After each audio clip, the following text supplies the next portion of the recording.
Welcome to Philosophy Decoded, where we explore timeless wisdom for modern life. Let's decode today's philosophy. You have an important presentation tomorrow. You stay up late rehearsing every word, anticipating every question, trying to control every variable. The next day you are exhausted. Your mind is racing. You stumble through the presentation, too tense to think clearly. Your over-preparation sabotaged you.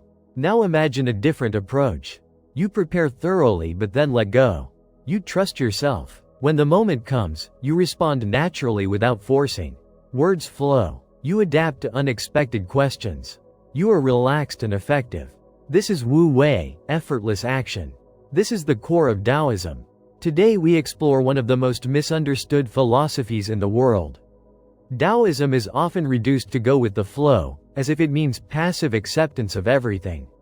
The reality is far more profound and practical. We will see what Taoism actually teaches and why it might be the most relevant ancient philosophy for modern stress. Taoism emerged in ancient China, likely around the 6th century before the Common Era, though dating is uncertain. The foundational text is the Tao Te Ching, traditionally attributed to Lao Tzu, whose name means Old Master. Whether Lao Tzu was a real person or a legendary figure is debated. The Tao Te Ching itself is a collection of verses that may have been compiled over time. Regardless of authorship, the text has profoundly influenced Chinese thought and spread worldwide. Another key Taoist text is the Zhuangzi, written by the philosopher Zhuangzi around the 4th century before the Common Era. While the Tao Te Ching is poetic and cryptic, the Zhuangzi uses stories and humor to convey Taoist ideas. Together, these texts form the philosophical foundation of Taoism. The information in this episode comes from translations of these ancient texts, scholarly interpretation, and centuries of Taoist commentary. Taoism is notoriously difficult to explain because it emphasizes what cannot be put into words. Any explanation risks distorting the teaching. We will do our best to convey the essence while acknowledging the limitations of language. The central concept is the Tao itself. Tao is often translated as the way or the path, but it means something deeper. The Tao is the fundamental nature of reality, the underlying principle of the universe, the source of everything. It is not a god or a being. It is more like the natural order, the way things work when left to themselves. The Tao Te Ching opens with a famous paradox. The Tao that can be told is not the eternal Tao. The name that can be named is not the eternal name. This means the Tao cannot be captured in words. The moment you define it, you have limited it. The Tao is beyond concepts. You can only point toward it, experience it, align with it. You cannot fully explain it.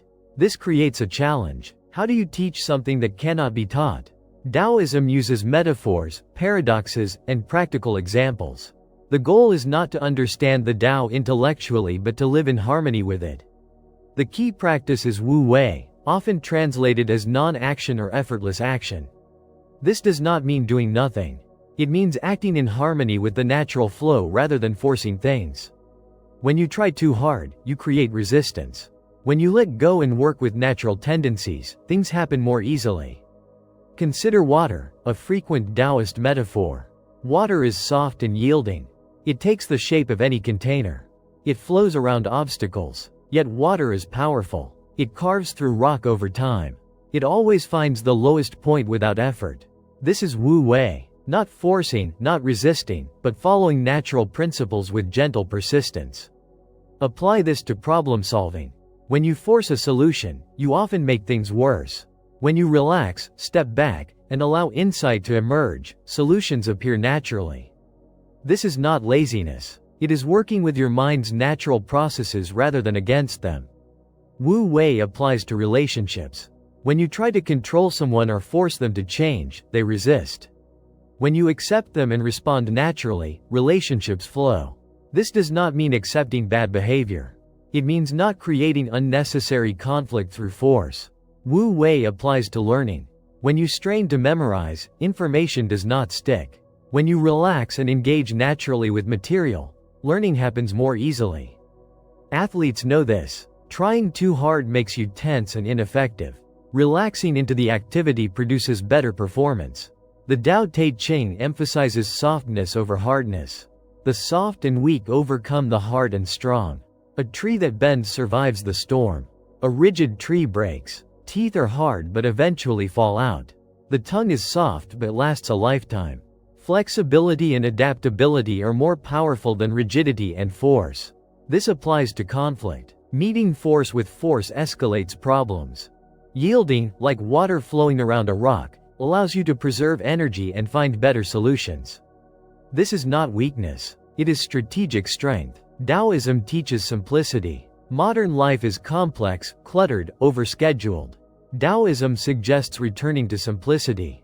Reduce possessions. Simplify commitments. Focus on what truly matters. This creates space for natural living. Complexity creates stress. Simplicity creates peace. The concept of pu, meaning uncarved block, represents this. Before a block of wood is carved into a specific shape, it has unlimited potential. Once carved, its potential is fixed. Taoism values maintaining the flexibility and potential of the uncarved block. Do not overdefine yourself. Do not lock yourself into rigid roles. Maintain openness to possibility. Taoism is deeply connected to nature. The Tao is observed in natural processes. Seasons change without effort. Plants grow without forcing. Rivers flow naturally. Animals act according to their nature. Humans are part of nature, but civilization has separated us from natural rhythms. Taoism encourages reconnecting with nature to understand the Tao. Observe how things work naturally. Notice how problems often resolve themselves when you stop interfering. See how forcing things creates resistance. This observation teaches Wu Wei more effectively than any explanation. Taoism embraces paradox. The highest good is like water. The best leader is one whose existence is barely noticed. The strongest person is one who knows when to yield.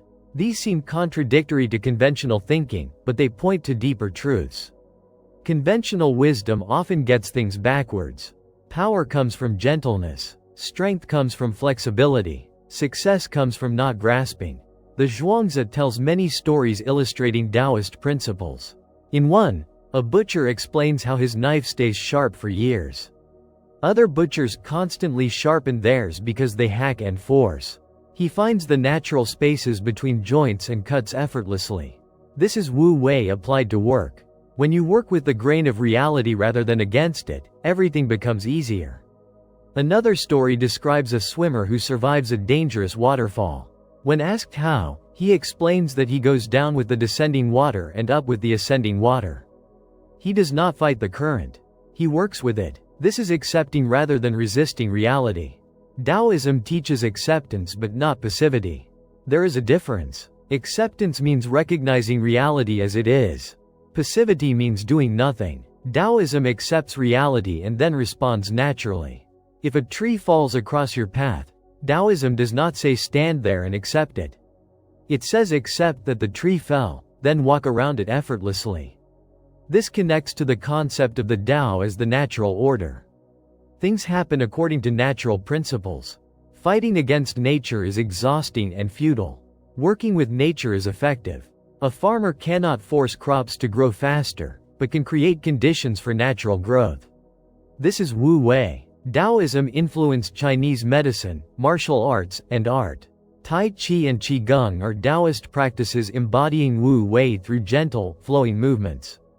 Traditional Chinese medicine emphasizes balance and harmony with natural processes. Chinese landscape painting reflects Taoist appreciation for nature and simplicity. What can you take from Taoism today? First, notice where you are forcing things. Where are you creating resistance through excessive effort? What would happen if you relaxed and allowed natural processes to work? Second, practice Wu Wei in small ways. When you feel tense, relax. When you are trying too hard, ease up. When you are forcing a conversation, let silence happen. Notice how less effort sometimes produces better results. Third, simplify. Reduce complexity where possible. Cut commitments that do not serve you. Clear physical and mental clutter. Create space for natural living. Fourth, spend time in nature. Observe how things work naturally. Watch water flow. Notice how plants grow. See how animals act without overthinking. Nature demonstrates the Tao. Fifth, embrace flexibility. Be like water, adapting to circumstances. Be like bamboo, bending in the wind. Rigidity leads to breaking. Flexibility leads to survival. Sixth, accept paradox. The Taoist way often contradicts conventional wisdom. Less can be more. Weakness can be strength. Yielding can be victory. Hold these paradoxes lightly and see what they reveal. Taoism is not about abandoning goals or effort. It is about aligning with natural principles so your efforts are effective rather than counterproductive. The river reaches the ocean not by forcing but by following its nature. You can reach your goals the same way. Next time on Philosophy Decoded, we explore the philosophy that built one of history's longest-lasting civilizations. Confucius taught that order and harmony come from everyone knowing their role and fulfilling it excellently. We discover why structure and tradition might be more liberating than chaos and innovation. Do not miss it. Taoism teaches that the most powerful action often feels like no action at all. Wu Wei is not passivity. It is working with reality rather than against it. In a world of constant striving and forcing, this might be the wisdom we need most. And that's the wisdom behind it. If this helped you think deeper, subscribe for weekly explorations of philosophy and meaning. Thanks for watching.